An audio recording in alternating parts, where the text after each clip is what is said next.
The question is, the temperature of an open room of volume 30 meter cube increases from 17 degree to 27 degrees Celsius due to the sunshine. The atmospheric pressure in the room remains 1 into 10 to the power 5 pascals. If Ni and Nf are the number of molecules in the room before and after heating, then Nf minus Ni will be. And these are the options. Now, how to solve it?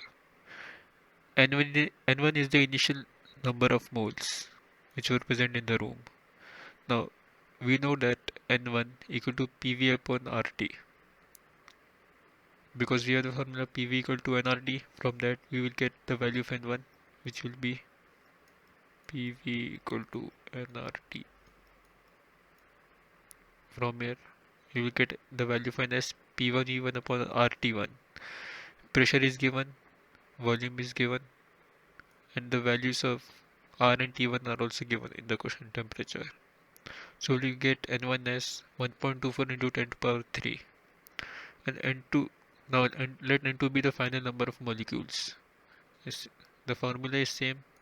Put the values of pressure, volume, temperature, and we will get N2 as 1.2 into 10 to the power 3. Now we have to find the difference between these two. So, and we have to find that in molecules. So we'll multiply it with Avogadro's number. So the answer will be 2 minus 2.5 into 10 to the power 25.